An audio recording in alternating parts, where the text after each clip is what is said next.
সরাসরি নজর রাখছি গড়িয়ার দিকে। গড়িয়াতে সেখানে ভোটের প্রচারে ব্যস্ত রয়েছেন অনির্বাণ গাঙ্গুলি, বিজেপি প্রার্থী। তিনি এই মুহূর্তে ভোটের প্রচারে ব্যস্ত রয়েছেন, জনসংযোগ সারছেন তিনি।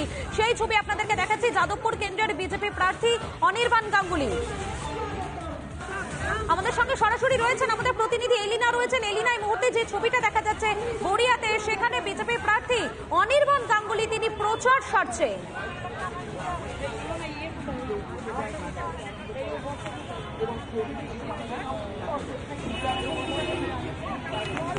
একেবারেই মধুকল্পিতা, তোমাকে সরাসরি সেই ছবিটা দেখাই। তুমি দেখতেই পাচ্ছ প্রচুর মানুষ তাকে ইতিমধ্যেই কিন্তু ঘিরে রয়েছেন। ডক্টর অনির্বাণ গাঙ্গুলি, যাদবপুর লোকসভা কেন্দ্রের বিজেপি প্রার্থী।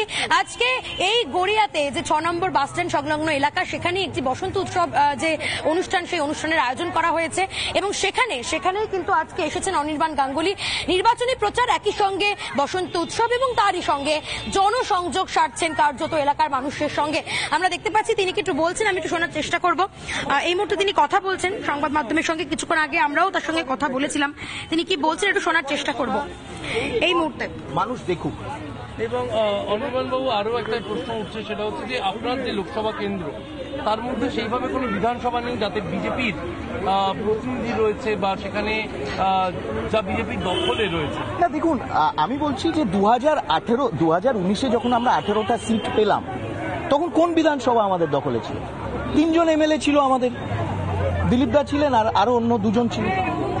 তো সেজন্য মানুষ চায়, যদি তপনদা যখন জিতেছিলেন, তপন শিকদার দমদম থেকে, জুলুবাবু যখন জিতেছিলেন কৃষ্ণনগর থেকে, কোথায় ছিল আমাদের এমএলএ, কোথায় ছিল আমাদের পঞ্চায়েত প্রতিনিধি? এখন সারা পশ্চিমবঙ্গে শুধু এমএলএ পঞ্চায়েত প্রতিনিধি না, আমরা প্রধান বিরোধী দল। আজকে যারা 35 বছর এখানে রাজত্ব করেছে তারা নিশ্চিহ্ন হয়ে গেছে, তারা বিধানসভায় নেই।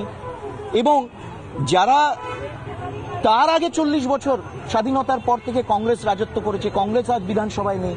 আজকে আমরা প্রধান বিরোধী দল বিধানসভায়। সেই জন্য মানুষের সমর্থন, এবং মানুষ বোঝে যে এই ইলেকশন হচ্ছে মোদীকে, তাকে প্রধানমন্ত্রী করার, এবং তার সমর্থন, তার পক্ষে মানুষ কিন্তু একটা বিশাল সংখ্যক মানুষ রয়েছে, কাটিং অ্যাক্রস ডিভাইডস। জায়গায় যেভাবে দেওয়াল মুছে দেওয়ার একটা অভিযোগ উঠছে, প্রচারে বাধা দেওয়ার অভিযোগ উঠছে, আপনাদের প্রচারের জন্য অনুমতি দেওয়া হচ্ছে যে জায়গাগুলোর, সেগুলো নিয়ে প্রশ্ন উঠছে। নির্বাচন কমিশনের হাতে চলে গেছে রাজ্য প্রশাসন, তারপরও কেন এই ধরনের? দেখুন, এই ধরনের হচ্ছে, আমরা যেখানে যেখানে যেভাবে কমপ্লেন করার, মানে রীতি মেনে, নিয়ম মেনে আমরা কমপ্লেন করছি। কিন্তু এটা ঠিক যে নির্বাচন কমিশনের হাতে চলে গেছে, তাও স্থানীয় প্রশাসন, নির্বাচনের কমিশনের আন্ডারে যে স্থানীয় প্রশাসন কাজ করছে, সেখানে অনেক বায়াসেস রয়েছে।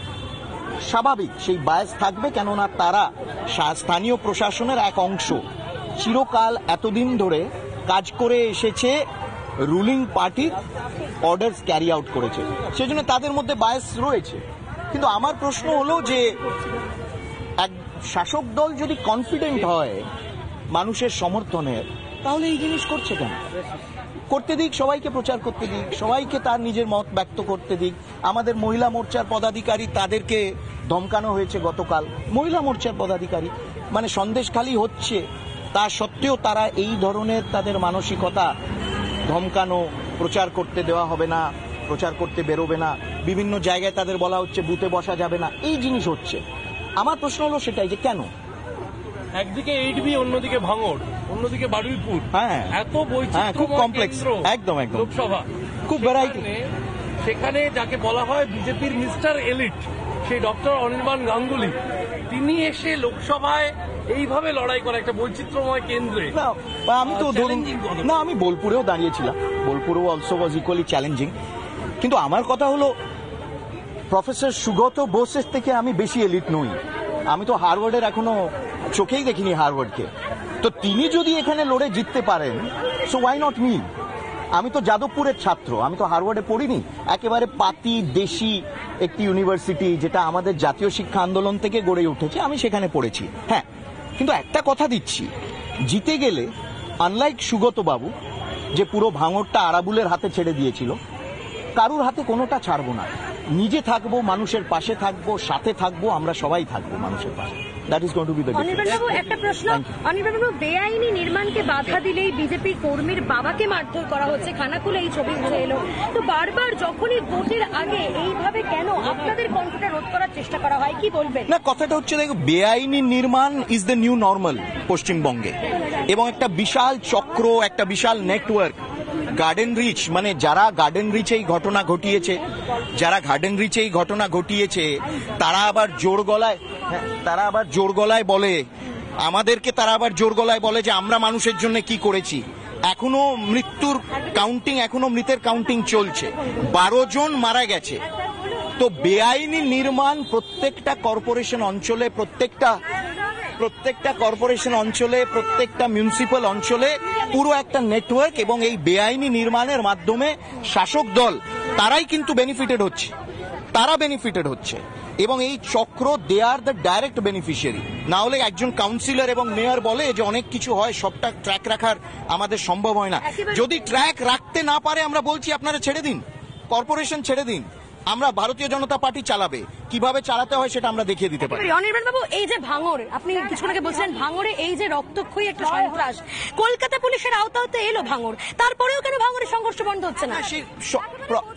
প্রবলেমটা কোন? প্রচারের ময়দানে কার্যত একটা ঝড় তুলছেন এই মুহূর্তে বিজেপির প্রার্থী অনির্বাণ গাঙ্গুলি। সেই ছবি দেখাচ্ছে লীনা, তুমি আমাদের সঙ্গে থাকো। এই মুহূর্তে দুটো ছবি দেখাচ্ছে, একদিকে দেখুন গড়িয়াতে, সেখানে যাদবপুরের বিজেপি প্রার্থী অনির্বাণ গাঙ্গুলি তিনি প্রচার সারছেন, অপরদিকে দেখুন দিলীপ ঘোষ, তিনি দুর্গাপুরে, সেখানে বর্ধমানে সেখানে ভোটের প্রচার সারছেন। সকাল সকাল জনসংযোগে বিজেপি প্রার্থী পুজো দিলেন বর্ধমানের শিব মন্দিরে, এবং প্রচারে বেরিয়ে দিলীপ ঘোষ তিনি কি বললেন শোনাবো আপনাদের। 108 মন্দির ছুটছে কর্মী সমর্থকদের সাথে। ব্যাস, এখানকার আজকে বর্ধমানের দোল, মহারাজার প্রবর্তিত হোলির পরের দিন, সেই দোলে অংশগ্রহণ করতে এসেছি। সঙ্গে সঙ্গে মহারাজার প্রতিষ্ঠিত 108 শিব মন্দির দর্শনও হয়ে যাচ্ছে। 108 শিব মন্দির প্রচুর কর্মী সমর্থক ইতিমধ্যে আপনার সঙ্গে তারা রয়েছেন, এবং যারা 21-এর পর থেকে যারা ভালো কাজের লোকজনকে নিয়ে যাওয়া উচিত, বেশি লোককে। এখন হয় উল্টো। আজকে ভালো কাজ, ভগবানের দর্শন করা, আমরা সবাই এসেছি আজকে এখানে। এরপর কি কর্মসূচি রয়েছে, কোথায় হয়? আজকে এখানে দোল আছে, হোলি আছে বর্ধমানের, সবার সঙ্গে হোলি খেলবো, পরিচয় করবো, লোকের সঙ্গে দেখা করবো। আর কোনো অনুষ্ঠান নেই, দেখা সাক্ষাৎ আছে, কয়েকটা জায়গায় যাব। হোলি ইতিমধ্যে তো বিজেপি কর্মী সমর্থক তাদেরকে মারধর করা ইতিমধ্যে শুরু করে দিকে, দেওয়াল লেখা আপনাদের ফুটে দেওয়া হচ্ছে। ওটা নতুন কিছু না, বর্ধমানের রাজনীতি। অনন্ত সজ্জায় বিষ্ণু, বাহ, সুন্দর মূর্তি হয়েছে। হ্যাঁ, খুব ভালো করেছে। কর্মী সমর্থকদের কি বলবেন? বলা আছে কি করতে হবে, ওরা জানে, সব ঠিক আছে। দেখুন, ভোট পাবলিক দেবে, সেটা কেউ আটকাতে পারবে না। আমাদের কর্মীরা লড়াই করে এখানে রাজনীতি করছেন, গতবারে এমপিকে জিতিয়েছেন, এবার আর বেশি ভোটে আমরা জিতব। আপনারা শুনলেন ভোটের প্রচারে বেরিয়ে ঠিক কি বলছেন দিলীপ ঘোষ, তার বক্তব্য শোনালাম। বর্ধমানে সেখানে তিনি ভোটের প্রচার সারছেন, সকাল সকাল একেবারে চায়ের কাপে চুমুক দিয়ে জনসংযোগ সারছেন দিলীপ ঘোষ। সেই ছবি আপনাদেরকে দেখাচ্ছি। কথা বলেছেন তিনি পথ চলতি মানুষের সঙ্গেও। বর্ধমান দুর্গাপুর কেন্দ্রের বিজেপি প্রার্থী দিলীপ ঘোষ।